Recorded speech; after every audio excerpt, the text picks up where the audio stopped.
رجعنا لحضراتكم مشاهدينا الكرام مرة تانية وفقرتنا الأسبوعية اللي بنتكلم فيها على حضارتنا المصرية القديمة. حضارة غنية وثرية بكثير من الحاجات اللي لسه حاجات كتير منها مكملة معانا لحد النهاردة، ونحب نعرف حضراتكم بأصولنا جميعا كلنا كمصريين قدماء وأصولنا والحضارة العريقة اللي كلنا بنعتز ونفتخر بيها. النهاردة هنتكلم عن التناغم المصري القديم ما بين المصريين القدماء وما بين الحيوانات وثقافة الرفق بالحيوان. هنتكلم عن تفاصيل كتير ربما احنا عارفين قوي، يعني علاقة القط المصري القديم واللي موجود على كتير من جدران المعابد وما إلى ذلك، لكن ما نعرفش كتير عن حيوانات أخرى كانت موجودة عند المصري القديم وكان قد إيه بيحبها وقد إيه كان بيتعامل معاها برفق وبحب. هنرحب بضيفنا اللي بيشرفنا دايما الدكتور بسام الشماع، عضو الجمعيه المصريه للدراسات التاريخيه، وحديثا هو ايضا عضو الجمعيه الجغرافيه المصريه، انضم اليها حديثا وببارك لك طبعا على انضمامك يا دكتور. اهلا بيك والف مبروك. اهلا بيك، الله يبارك فيكم، ميرسي جدا. اول مباركه اعلاميه، ربنا يبارك لك يا رب ان شاء الله، يبارك للشعب المصري. اهلا بحضرتك يا دكتور والف مبروك وكل سنه وانت طيب، سنه جديده يعني صحه وسلامه. طيب احنا خلينا نتكلم على الحيوانات الحقيقه. طبعا كلنا عارفين القطط كانت لها مكانه كبيره جدا في عند المصري القديم، والكلاب اعتقد برضو في معبودات او معبود بشكل كلب. خلينا نكلمنا بقى عن ايه الحيوانات اللي كانت مستأنسة في عند المصري القديم وكان لها قدسية عنه. كعادتنا هنبتدي بكلمة هيروغليفية. هنقول النهاردة هنعمل ما قال عنه المصري القديم إيو وان. سهلة بقى النهاردة. إيو وان. إيو وان كانت بداية القصص عند المصري القديم. المصري القديم يجي كان يا مكان كده بالظبط، برافو عليك، دي واخداها من القاموس. ده القاموس كاتبها كده، برنادات مونيه كاتبه كده، يعني برنادات في قاموسها الكبير كان يا مكان، وهي فرنسيه لكن كان يا مكان، استخدمت نفس الكلمه انت قلتيها بالظبط. فهي دي كانت بدايه الجمله. فاحنا النهارده هنكلمكم عن قصص الحيوانات كان يا مكان. المصري القديم كلنا خلاص قطط عرفناها، انك احنا جايبين الجديد بقى، جايب لكم بعض الصور هتتعجبوا ازاي المصري القديم كان حنين على الحيوانات وازاي كان عنده رفق بالحيوان. لا لم اضرب دوابي.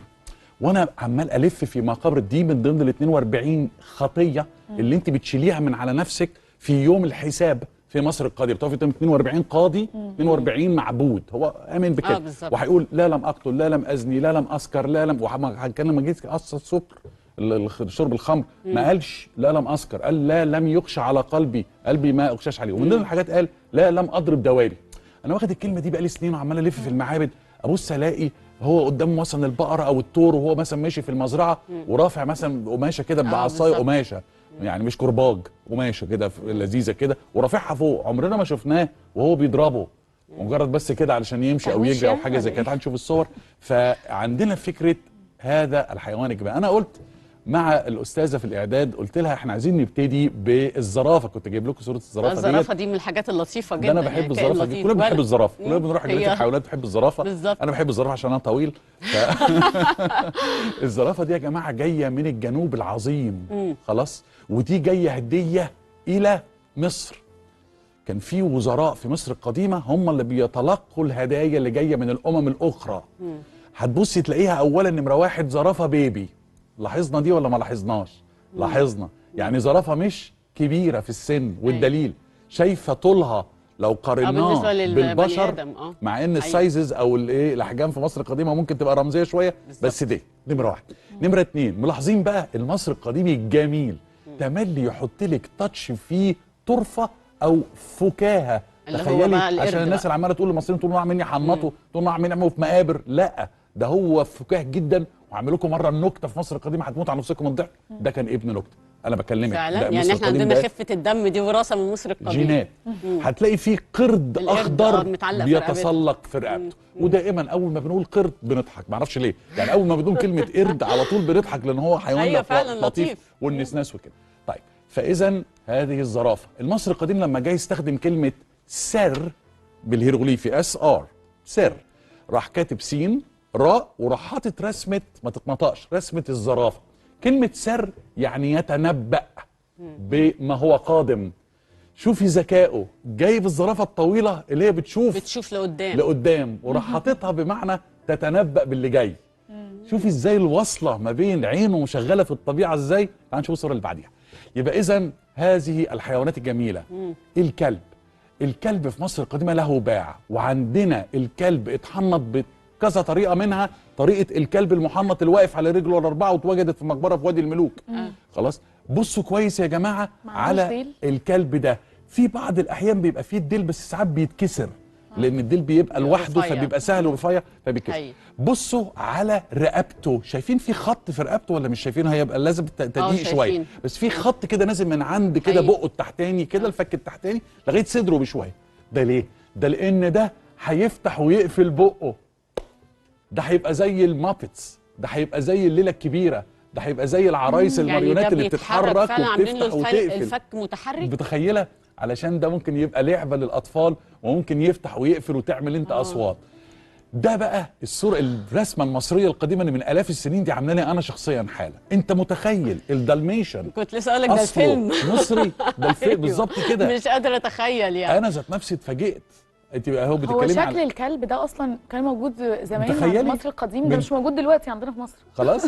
في بعض، برافو عليك، ودي نقطه مهمه حضرتك ذكرتيها، ان في بعض الاشياء اللي كانت موجوده، بعض الحيوانات اللي كانت موجوده زي الخرتيت، زي مثلا وحيد يعني القرن. دي مش متركبه، الصوره دي حقيقيه بجد والله. ما عندناش فوتوشوب في مصر القديم. الواحد مش مصدق ده حقيقي. دالميشن، واسمه بالعربي الدلماسي، عشان الناس اللي هتدور على كلمه دالميشن بالعربي هيجدوا مشكله، لان ده زي ما انت بتقولي ده خلاص ما بقاش موجود في الدول العربيه. اسمه ايه؟ دلماس؟ الدلماسي وفتح على الدال، دالميشن في الانجليزي. وطبعا الفيلم اللي خلى كل الدنيا تعترف بيه.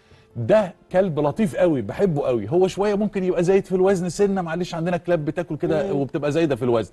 طرافه المصري ان الكلب دوت سماه فوق ايه؟ شايفه الهيروغليفي اللي فوق ده؟ عنخو. طب عنخو عرفناها، حياه، عيشه، عايش، حي. ده عنخ. توت عنخ امن، الشكل الحي للشمس. يبقى توت عنخ امن. عنخ فيرب تو بي، الكينونه. تو بي اور نوت تو بي، شكسبير، هاملت، كلنا عارفينها. اكون او لا، لا تو عنخ اور نوت تو عنخ. عنخ او لا عنخ، تلك هي المساله. بص، هو هنا مسميه النشيط العايش، رغم ان هو ممكن يبقى كلب شويه زائد في الوزن، فممكن ما يبقاش النشاط الكبير قوي، بس هو مسميه العكس. بيتريق عليه يعني. يعني العكسيه، ودي حصلت عندنا. الراجل الكتاب الاسد، حيواننا المفضل الجميل، الليث. يقول لك في اللغه العربيه العباس. عارفه العباس اللي هو مش احنا عندنا في اسكندريه العباس المرسي، ابو العباس المرسي، مرسي ابو العباس. العباس اللي هو ايه في العربي؟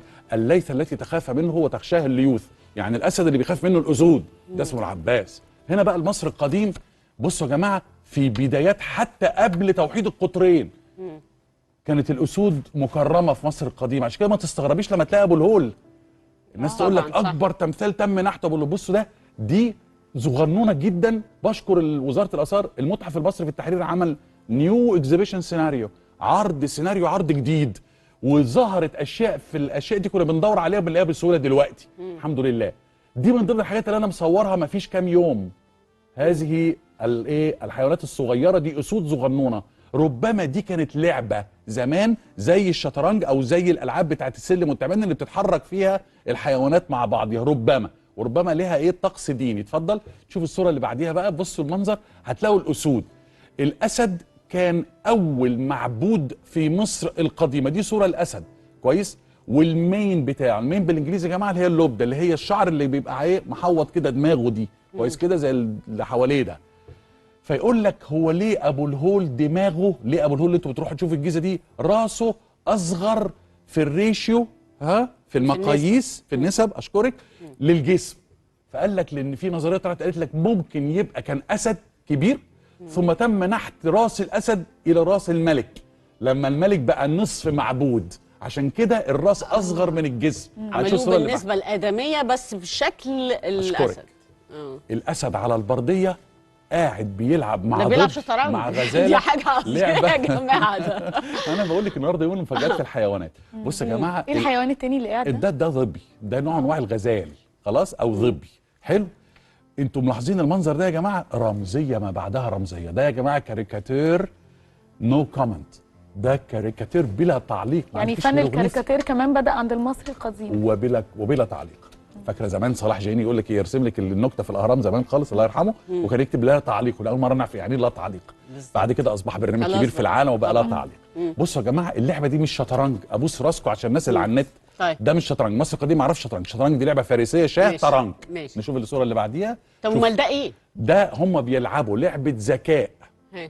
وعينيه بصي عينيه مفنجله كبيره مدوره، وفتح بقه يعني في الاخر خالص هيتاكل الظبي.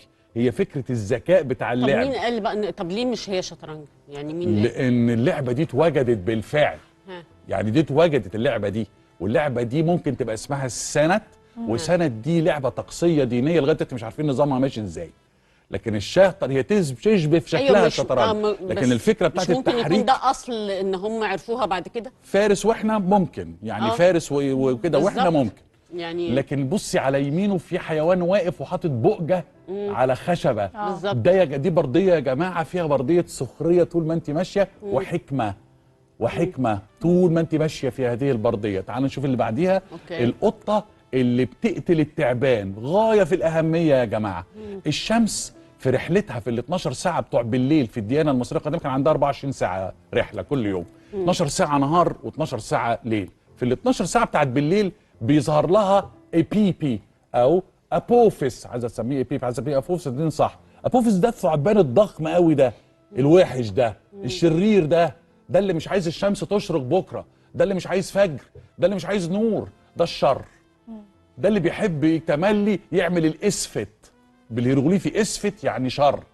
ولو عملت هي جايه منها الاسفين دلوقتي. مش عايزين نفتي شويه يعني ماشي بس اوكي يعني ممكن ناخدها كده يعني. مش هفوتها بس ماشي. ماشي. نشكرك. واخده بالك؟ لكن بصي يعني شر. اسفت، لو عملت اسفت اعمل ماعت. شفتوا امبارح غطاء التابوت الاخضر التحفه اللي مصر ببراعه استردته من امريكا والعالم كله بيتكلم عليه؟ أيوه. ده كان كاهن اسمه فيه كلمه ماعت. ماعت. غطا التابوت بتاع امبارح ده اللي احنا استرديناه ده وكلنا كنا فرحانين، كان عيد طبعا. امبارح في مصر. أيوه. تمام. ليه؟ ماعت يعني الحق، العداله. اعملي ماعت طول عمرك. قوانين الدنيا كلها قوانين ماعت. العمر، الحياه، الدنيا، الكون، عداله الكون ماشي مظبوط. ميزان الكون ازاي؟ بماعت. طب الصوره دي مكتوب فيها كلام بالهيروغليفي تحت معناه ايه؟ ده الكتابات الهيروغليفيه دي موتقيه، والهيراتيقيه دي بتشرح لك دينيا قصه الرحله بتاعتك مع الشمس كمتوفيه. هتروحي مع الشمس لكن لازم تتخلصي من ايبيبي. لو ما عرفتيش تتخلصي من ايبيبي كل ليله بلا كلل، ايبيبي هيوقف الشمس ومش هيبقى فيه نهار ومش هيبقى فيه خير. ليه القطه هي رمز التخلص من الشر؟ علشان الشمس لازم هي اللي تكسب الضلمه، والقطه اتخذت كمثال للحمايه الشمسيه. بس كسكينه وبتذبحها، يقول لك يذبح له القطه، لا ده دي القطه اللي بتذبح التعبان بقى. طيب ولو عملت اسفت، لو ايبيبي كسب، ايبيبي ما بيكسبش، ايبيبي طول عمره كل ليله، فالمتوفي يعمل ايه؟ يقول لك انا كل ليله هثبت ان الشمس بتضرب ايبيبي، طب ما هروح حاططها على المقبره عندي، وكل ليله هي تحصل بقى بالمنظر اللي ايه، والبرديه ديت او المنظر ده او النصوص اللي حضرتك لاحظتيها، هذه النصوص تحول المنظر الى حقيقه. هو كده، هو امن بكده. عشان كده زميلنا الاستاذ ابو زيد اللي بيهتم جدا بحيوانات وطيور مصر راح باعت لي الصورتين دول. القطه دي كنوع ما زالت عايشه برضه. هنشوف الصوره اللي بعديها بسرعه، هتلاقوا برضه نفس المنظر. بصوا بقى، هيقولوا قطه، لا معلش دي مرعبه برضه. يعني يقول لك قطه تقتل تعبان، دي قطه كيوت، لا معلش في قطط وقطط بريه تبقى قويه جدا وتعرف تظبط التعبان. تمام. اعمل الماعت، ما تعملش الاسفت، لانك لو عملت الاسفت هتروح على القتح في مصر القديمه. ايه بقى القتح؟ القتح اللي هو السجن. فكان هناك قانون وكان هناك جزاء لمن يفعل الاشياء الشريره. تعال نشوف الصوره اللي بعديها.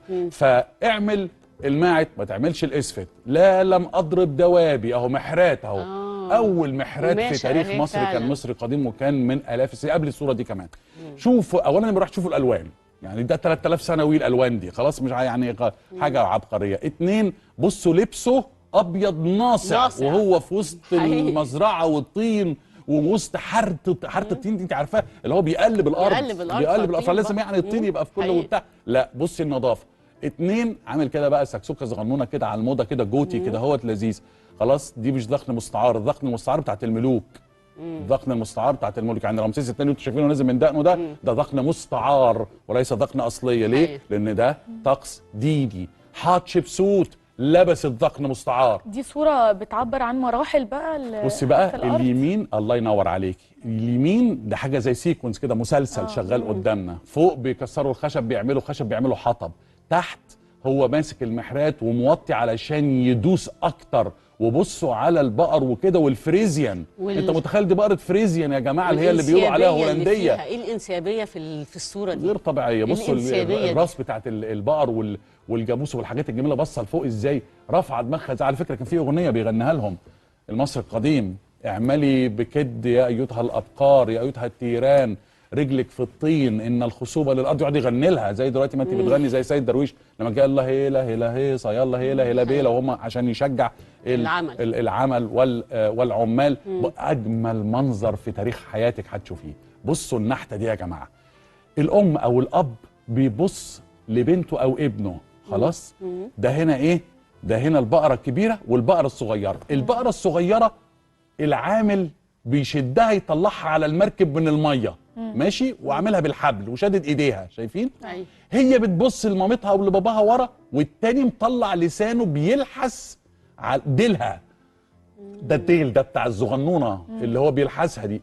الفنان عامل حته رابط ما بين البشر والمركب والميه والبيبي والامومه والابوه بدون فصل بينهم، عامل كله متصل ببعضه كاهتمام بينهم. اذا المصري القديم وحنيته مع الحيوان. طب معلش، احنا اتكلمنا على كل الحيوانات تقريبا وما قلناش ليه الكباش ده. احنا عندنا طريق الكباش. ايوه اشكرك.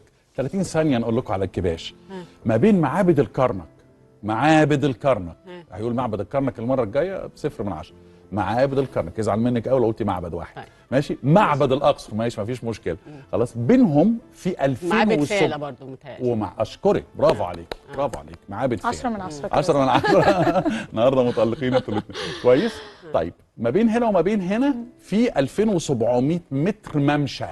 ده الممشى اللي بيعملوه سياحي بقى، واللي احنا ايه شفناه في 25 نوفمبر السنه اللي فاتت في الافتتاحيه الجميله في العرض الحلو اللي حصل. حلو كده، حلو. لو بصيتي حضرتك وانت ماشيه في الطريق دوت، لو رحت زرته هتلاقي 3 انواع من التماثيل عامله كده حقيقي. تمثال نختنبو، وده ملك من ملوك مصر العظام.